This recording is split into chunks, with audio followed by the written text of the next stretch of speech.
Bonsoir à tous et bienvenue. On va voir comment préparer le support. Donc moi j'ai pris un support relativement rigide, un panneau d'OSB. Donc quand vous avez des creux pour pouvoir poser vos laits de tapisserie, il faut d'abord que votre support soit propre, sain et bien sec. Et surtout parfaitement lisse. S'il n'est pas lisse, ça va vous faire des bulles d'air et c'est vraiment pas beau. Donc quand vous avez des creux de plus ou moins grande taille, ce qu'on va faire c'est qu'on va prendre l'enduit de lissage, l'enduit de rebouchage pardon, et on va venir l'appliquer. Alors on va l'appliquer pour l'enduit de rebouchage, on va l'appliquer avec une petite spatule au départ. Si les trous sont très grands, vous pouvez prendre une grande spatule. Là moi dans le panneau d'OSB, c'est des petites spatules. Alors en petit format ça s'appelle une spatule, en grand format ça s'appelle un couteau à enduire. D'accord? Autrement, vous avez ce qu'on appelle la taloche flamande, qui permet aussi de faire réellement des grands aplats, et c'est très maniable. Moi j'ai une petite préférence pour le couteau à enduire. Alors les gens beaucoup l'utilisent en tenant la poignée comme ça. Personnellement, je le prends comme ça, je trouve qu'on a beaucoup plus d'appui, parce que c'est une lame qui est souple, et l'avantage c'est que ça permet de bien lisser. Le but c'est d'essayer le moins de marques possible, pour qu'après au ponçage, on puisse enlever, une fois que ça sera bien sec, enlever toutes les traces des bords de couteau, et avoir un aplat le plus parfait possible. Donc pour ce qui est de l'enduit de rebouchage, c'est pas très compliqué, hein. Alors là, ça c'est de la pâte qui est toute prête, mais ça existe aussi en sac, que vous venez mélanger avec de l'eau pour créer votre enduit. Comme le mortier, le ciment, l'enduit, le plâtre, tout ça. Hein. Ça se fait facilement comme ça. Donc là, moi, j'ai pas mal d'aspérité un petit peu partout. Un petit peu ici, un petit peu ici, un petit peu ici. Donc là, je vais d'abord, vu que c'est des trous un petit peu profonds, je vais d'abord faire l'enduit de rebouchage. Donc je mélange bien, de façon à faire une pâte homogène. Hop. Et là, je vais venir avec ma spatule, venir reboucher les trous les plus importants. Alors, tac. Mes plus gros trous. Alors ça c'est pratique l'enduit de rebouchage quand vous avez des anciens trous parce que vous aviez installé un tableau, il a fallu mettre une cheville et un crochet, on enlève le crochet, on enlève la cheville, et là ça vous fait un trou. Là ça va être l'enduit de rebouchage. N'essayez pas avec l'enduit de lissage, ça ne tiendra pas. Et je pense que je suis pas mal. Alors quand il vous en reste sur votre spatule comme ça, et que vous l'avez utilisé, vous l'avez passé sur votre mur et qu'il vous en reste, sauf quand vous êtes en train de le faire, autrement à la fin, ça on le jette. Pourquoi? Parce que souvent ça récupère la couleur du support, et qui récupérer la couleur fait que votre enduit après sera teinté. Si vous allez le mettre à un autre endroit, ça va le tacher tout simplement. Pour l'enduit de rebouchage, c'est bon. À savoir que sur les pots des fabricants, vous avez des petits commentaires dont il faut faire attention. Notamment le fait que ça soit sans retrait. Sans retrait, ça veut dire que quand ça va sécher, pour pas que ça se rétracte sur lui-même et que ça vous refasse encore un petit creux. Le fait que ce soit sans retrait, c'est ce que vous avez mis, ça restera au même plan. D'accord? Si vous prenez un enduit de rebouchage premier prix, vous risquez d'avoir du retrait, c'est-à-dire que vous allez l'appliquer, votre trou sera bien bouché le plus vite possible, et une fois que ce sera sec, 24 heures après, ça vous refera une petite cavité, il faudra repasser une deuxième couche. Donc faites bien attention à prendre un enduit qui est sans retrait. Voilà. Donc l'avantage du pot tout fait, c'est qu'on n'a pas besoin de se fatiguer, c'est quand même très pratique. Et sur les pots des constructeurs, vous avez toujours le délai avant la pose du revêtement. Donc là c'est marqué après séchage de 24 heures. D'accord? Donc c'est quand même relativement long, malgré que la profondeur soit pas hyper épaisse, il faut quand même attendre 24 heures. Une fois que c'est fait, moi je vais le faire sur d'autres parties, juste pour vous faire voir, pour vous démontrer. Donc normalement je devrais faire ça 24 heures après, sur ce support là. Là, une fois que le rebouchage est fait, je dois poncer, donc au papier fin, juste pour lisser mon panneau, pour lisser tout ce qu'il y a quand j'applique avec la spatule. Sur les bords, sur les deux tranchants de la spatule, ça me fait toujours des petits liserés. C'est ça qu'on va venir poncer de façon à lisser au maximum. Une fois que c'est fait, et que c'est bien sec, et que je l'ai bien poncé, je prends mon couteau à enduire. Tac, moi je vais faire voir un autre endroit. Je prends mon couteau à enduire. Là, comme c'est un petit pot, je vais mettre d'une autre spatule. C'est plus simple. Hop. Hop. Et là, je tiens ma spatule, mon couteau, avec la main à l'arrière, de façon à avoir le meilleur des appuis. Et je vais venir appliquer mon enduit de lissage. Tout simplement comme ceci. Et je n'hésite pas à appuyer de façon à lisser au maximum. Alors, vous voyez, sur mon panneau d'OSB, ça me laisse mes morceaux apparents. Par contre, toutes les aspérités entre les morceaux sont rebouchées, donc lissées. L'avantage d'un grand couteau, c'est que quand vous avez un creux, vu que la lame est grande, elle prend appui sur les deux côtés de ce creux, ce qui fait qu'elle met tout au même niveau. Mon enduit de lissage a permis de lisser toutes les hautes crêtes et les creux, ça permet de tout mettre au même niveau, de façon à ce que ma tapisserie ait le plus d'appui possible avec la colle, de façon à ce que la colle ait le meilleur appui et donc la meilleure accroche, tout simplement. Voilà, une fois que ça ce sera fait, c'est pareil, on attend 24 heures, c'est donné par le fabricant, on attend 24 heures, et au bout de 24 heures, on ponce. Alors, soit avec un papier à poncer avec une cale, évitez de faire ça qu'à la main. Parce que qu'à la main, votre main va avoir des appuis sur toutes les phalanges, mais entre les phalanges, au niveau des pliures, ça vous fait des creux. En fait, si vous prenez ça comme votre main comme support, malgré que ce soit un très bel outil, hein, la main de l'homme, c'est le plus bel outil qui existe. Mais ça a aussi ses limites. Qu'est-ce qui va se passer? C'est que ça va vous faire une surface qui va être légèrement ondulée. Donc pour éviter ça, vous prenez soit une cale à poncer, cale manuelle, hein, vous mettez votre papier à poncer dessus, et votre cale reste bien à plat, et ça vous permet de poncer gentiment. Donc quand c'est bien sec au bout de 24 heures, on vient poncer l'intégralité, on dépoussière bien, on passe un petit linge humide ou une éponge humide pour pouvoir venir, parce que quand vous l'avez poncé, même si vous passez un chiffon sec, il vous reste toujours de la poussière blanchâtre, du plâtre en fait, hein, du plâtre parisien. Du coup un chiffon humide va vous permettre d'enlever toutes ces petites particules qui sont légères, qui n'adhèrent pas bien.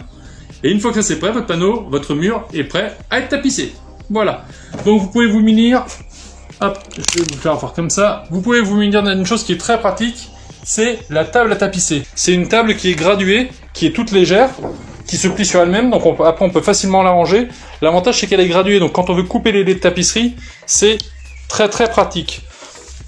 Autre outillage dont nous allons avoir besoin pour pouvoir peser un lait de tapisserie, il va vous falloir un pinceau à colle, il va vous falloir un couteau à maroufler, une roulette de tapissier, qui peut être très pratique, vous allez voir pourquoi, un cutter pour pouvoir couper, si possible avec une lame neuve, ou tout au moins si la lame n'est pas neuve, vous cassez le bout de l'ancienne pour avoir une autre partie neuve.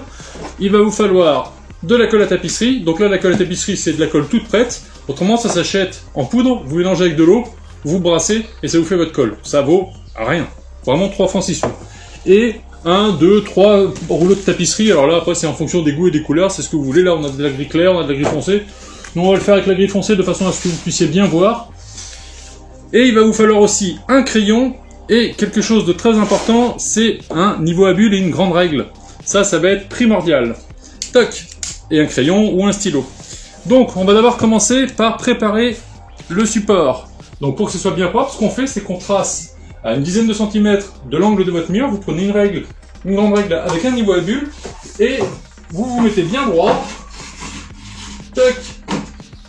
Voilà, avec ma règle, je me mets bien droit, et ça va me permettre d'avoir une ligne bien droite, et donc du coup mon premier lait sera bien posé, et le reste va suivre sans problème. Alors là, il faut juste s'amuser avec le niveau à bulles, qui est là, et qui me dit que c'est bien droit. Donc là, moi je vais pas faire 10 cm parce que j'ai pas la place sur mon panneau, parce que c'est un panneau de démonstration.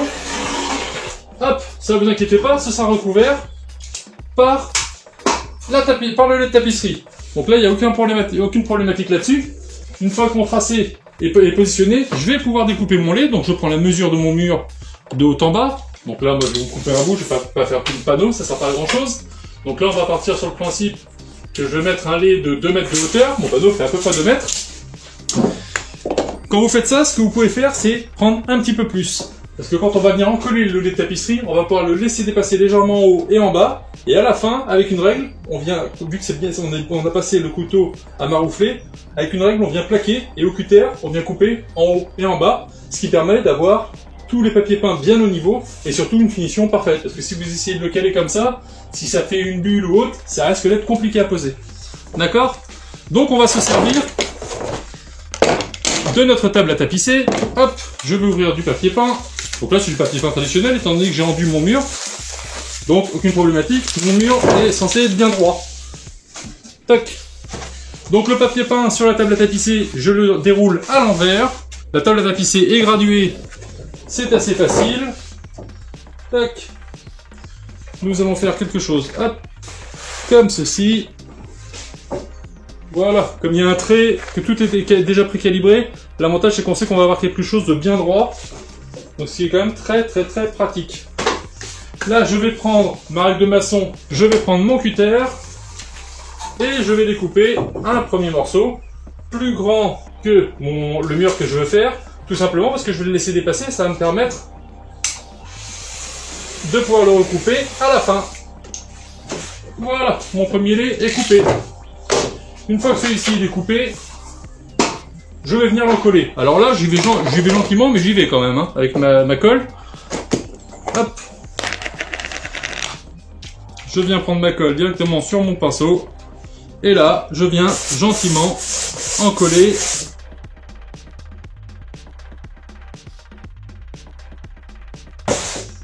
Voilà, alors quand on dépose la colle, on va toujours de l'intérieur du milieu du lait jusqu'à l'extérieur, ce qui permet de bien en mettre sur les bords notamment.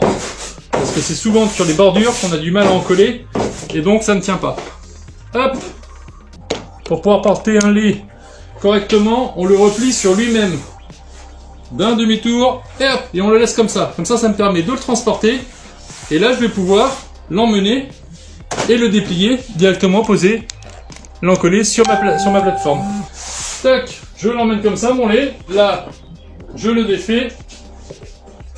Hop, ne s'est pas défait entièrement. Voilà.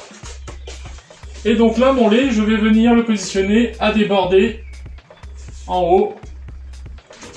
Voilà, j'essaye de le tapisser le plus près possible de ma ligne. Plus on est près, mieux c'est. Voilà. Et voilà. Tac. Alors préférez la toile intissée quand vous avez des murs qui ne sont pas bien plats, pas bien réguliers. Hein. Donc là on va se servir du couteau à maroufler et de la roulette. La roulette va vous servir à appuyer sur les arêtes de la tapisserie de façon à pouvoir bien le plaquer. Je vais vous donner une petite astuce quand même pour s'en servir et pour pas que ça abîme votre papier peint.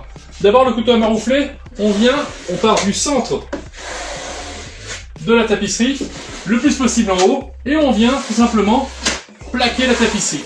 Pourquoi? Parce qu'en fait ça va enlever les bulles qui pourraient rester sous le papier peint, sous le papier intissé, et du coup ça va vous permettre d'avoir une pose parfaitement lisse. S'il vous reste des toutes petites micro-bulles que vous sentez quand vous passez la main, ne vous inquiétez pas, quand votre colle va sécher, ça va se détendre et ça va se remettre d'aplomb.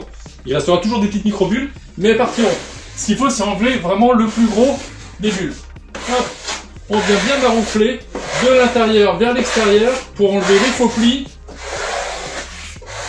Hop, hop. Alors vous avez vu mon couteau à maroufler, je le tiens comme ça, mais je viens pas taper l'arête. Hein. Je viens vraiment et je viens mettre légèrement de pression pour pouvoir bien appuyer. D'un côté et de l'autre.